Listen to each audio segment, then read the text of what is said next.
വയനാട് മാനന്തവാടി തലപ്പുഴയിൽ കടുവയുടെ സാന്നിധ്യം സ്ഥിരീകരിച്ച പശ്ചാത്തലത്തിൽ പെരിയ ഫോറസ്റ്റ് സ്റ്റേഷൻ പരിധിയിൽപ്പെട്ട 43 മൈൽ പ്രദേശത്ത് ഇന്ന് വനം വകുപ്പ് പരിശോധന നടത്തും. ജോൺസൺ കുന്ന്, കമ്പിപ്പാലം, കരിമാനി, പാരിസൺ എസ്റ്റേറ്റിനോട് ചേർന്ന വനപ്രദേശങ്ങൾ എന്നിവിടങ്ങളിലാണ് പരിശോധന. വയനാട് നോർത്ത് DFO മാർട്ടിൻ ലോവലിന്റെ നേതൃത്വത്തിൽ 4 സംഘങ്ങളായിട്ടായിരിക്കും പരിശോധന. ചതുപ്പുകളിലടക്കം പരിശോധന നടത്തുമെന്നും കടുവയെ കാട്ടിലേക്ക് തുരത്തുകയാണ് ലക്ഷ്യമെന്നും DFO പറഞ്ഞു.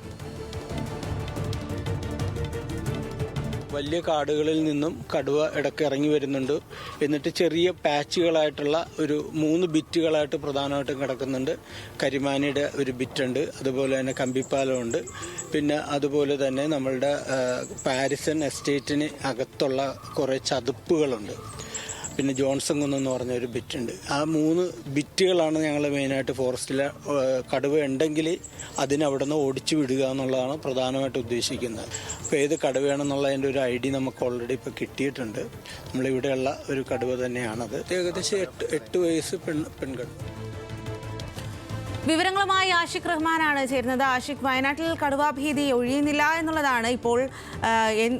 എവിടെയൊക്കെയാണ് ഇത്തരത്തിൽ കടുവയുടെ സാന്നിധ്യം ഉണ്ട് എന്ന് സ്ഥിരീകരിച്ചിരിക്കുന്നത്? ഏത് രീതിയിലാണ് കടുവയെ തുരത്താനുള്ള നടപടികൾ അവിടെ നടക്കുന്നത്? സ്വാതി, തലപ്പുഴ തവിഞ്ഞൽ പഞ്ചായത്തിലെ 44 മൈലിലാണ് കഴിഞ്ഞ ദിവസങ്ങളിൽ കടുവയെ കണ്ടതായി ഒരു സ്ഥിരീകരണം ഉണ്ടായിട്ടുള്ളത്. വനം വകുപ്പിന്റെ ക്യാമറയിലും അതുപോലെ തന്നെ ഒരു ക്ഷീരസഹകരണ സംഘത്തിന്റെ CCTVയിലും ഈ കടുവയെ കണ്ടതിനെ തുടർന്നാണ് ഇന്ന് വ്യാപകമായി പരിശോധന നടത്തിയത്. മാനന്തവാടി എഞ്ചിനീയറിംഗ് കോളേജിനടക്കം നിലവിൽ അവധിയാണ്. ഇങ്ങനെ വലിയ തരത്തിൽ ഈ തലപ്പുഴ ഒരു ഏരിയ തന്നെ ഒരു ഭീഷണിയിൽ നിൽക്കുന്ന സമയത്താണ് ഇന്നൊരു വ്യാപകമായ തിരച്ചിലിന് വനം വകുപ്പ് നേതൃത്വം നൽകിയിട്ടുള്ളത്. പ്രധാനമായി 4 ഏരിയകൾ കേന്ദ്രീകരിച്ചാണ് ഏകദേശം 50ഓളം വനം വകുപ്പിന്റെ ഉദ്യോഗസ്ഥരടങ്ങുന്ന സംഘം പരിശോധന നടത്തുന്നത്. ഞാനിപ്പോൾ നിൽക്കുന്നത് ജോൺസൺ കുന്നിലാണ്. ഇവിടെയാണ് വനവകുപ്പിന് പ്രധാനപ്പെട്ട ഒരു സംഘം പരിശോധന നടത്തുന്നത്. ഇവിടെ നേരത്തെ തന്നെ കടുവയെ കണ്ട ഒരു സാന്നിധ്യമുള്ള സ്ഥലം കൂടിയാണ്. ഇവിടെ ഒരുപാട് ചതുപ്പ് നിലങ്ങളും തേയിലത്തോട്ടങ്ങളടക്കമുള്ള സ്ഥലമാണ്. ഇപ്പോൾ നമ്മളോട് 12 വാർഡ് മെമ്പർ ചേരുന്നുണ്ട്. എങ്ങനെയാണ് ഒരു കടുവ ഭീതി വലിയ രീതിയിൽ രൂക്ഷമായ ഒരു സ്ഥലമാണ്. ഈ ഒരു സെർച്ചിങ് നിങ്ങൾക്ക് എത്രത്തോളം ഒരു പരിഹാരം കാണാൻ തോന്നുന്നുണ്ട്? സെർച്ചിങ് കൊണ്ട് മാത്രം പരിഹരിക്കാൻ പറ്റാവുന്ന പ്രശ്നങ്ങളല്ലല്ലോ. അടിസ്ഥാനപരമായി കടുവയുടെ സാന്നിധ്യം നമ്മുടെ പഞ്ചായത്തിലെ വിവിധ പ്രദേശങ്ങളിലുണ്ട്. ഒന്നിലേറെ കടുവകളുണ്ട് എന്നാണ് ഫോറസ്റ്റ് ഡിപ്പാർട്ട്മെന്റിനെ സ്ഥിരീകരിച്ചിട്ടുള്ളത്. ഇന്നിപ്പോൾ സ്വാഭാവികമായിട്ടും ഇതിനെ തുരുത്തുക എന്നൊരു നിലപാടാണ് സ്വീകരിച്ചിട്ടുള്ളത്. ഇതിനെ മറ്റ് വലിയ വൈൽഡ് ലൈഫ് ഭാഗത്തേക്ക് കടത്തിവിടാൻ വേണ്ടിയുള്ള ശ്രമമാണ് നടത്തുന്നത്. ആ ശ്രമത്തെ ഞങ്ങൾ സ്വാഗതം ചെയ്യുന്നു. ഇന്നലെ DFOയുമായി പഞ്ചായത്ത് ജനപ്രതിനിധികൾ നടത്തിയ ചർച്ചയുടെ അടിസ്ഥാനത്തിലാണ് ഇന്ന് തിരച്ചിൽ തീരുമാനിച്ചിട്ടുള്ളത്. അതിൽ തെറ്റില്ല. പക്ഷേ ഇവിടെ എല്ലാ ദിവസവും കടുവയെ കാണുകയാണ്. ഇന്നലെ 2 സ്ഥലത്താണ് കടുവകളെ കണ്ടത്. ഒന്ന് ഈ ജോൺസൺ കുന്നിൻ്റെ താഴ്ഭാഗമായ 43 കാണുന്നു. ഏതാണ്ട് 5 കൂടി ഗോദാവരിയിൽ ആളുകൾ നേരിട്ട് കാണുകയാണ്. ഇപ്പോൾ ഗോദാവരി കൂട് വെച്ചിട്ടുണ്ട്, കൂടിൽ കയറിയിട്ടില്ല. അതുകൊണ്ട് ഈ കഴിഞ്ഞ വർഷം നവംബർ മാസം 29 തുടങ്ങിയ കടുവാ ഭീതിയാണ്. ആദ്യമായി കടുവയെ കാണുന്നത് 29 29 ഫോറസ്റ്റ് ഡിപ്പാർട്ട്മെന്റ് വെച്ച ക്യാമറയിൽ കടുവ കുടുങ്ങുന്നു. ഇന്ന് ഏകദേശം ഒരു 3 മാസമായി. അപ്പോൾ അതാണ് സാഹചര്യം. അങ്ങേയറ്റം ഭീതിയിലാണ്. ഞങ്ങൾ ജാഗ്രത നിർദ്ദേശം കൊടുത്തിട്ടുണ്ട്. ഇന്ന് അംഗൻവാടികൾക്ക് അവധി കൊടുത്തിട്ടുണ്ട്. പഞ്ചായത്തിനെ സംബന്ധിച്ച് ചില പരിമിതികളുണ്ട്, എല്ലാവർക്കും അറിയാമല്ലോ. പക്ഷേ ഇത് ജനങ്ങളുടെ ഭീതി അകറ്റാനും കടുവാ ശല്യത്തിൽ നിന്ന് ഈ സമൂഹത്തെ രക്ഷിക്കാനുള്ള നടപടികളാണ് ഞങ്ങൾ ആവശ്യപ്പെടുന്നത്.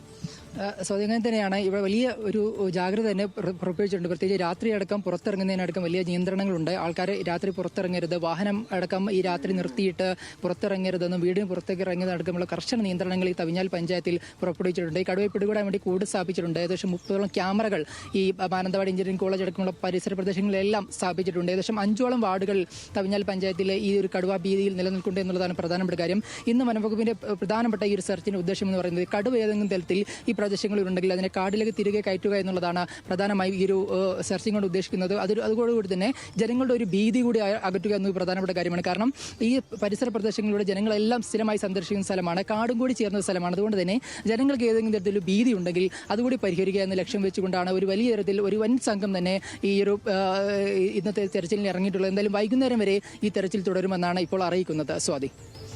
ശരി ആഷിഖ്, വയനാട് മാനന്തവാടി തലപ്പുഴയിലാണ് കടുവയുടെ സാന്നിധ്യം സ്ഥിരീകരിച്ചിരിക്കുന്നത്. വലിയ തരത്തിലുള്ള തെരച്ചിലാണ് വനംവകുപ്പിന്റെ ഭാഗത്തു നിന്നും ഇപ്പോൾ അവിടെ നടക്കുന്നത്. ജനങ്ങൾക്ക് കൃത്യമായ ജാഗ്രതാ നിർദ്ദേശവും നൽകിയിട്ടുണ്ട്.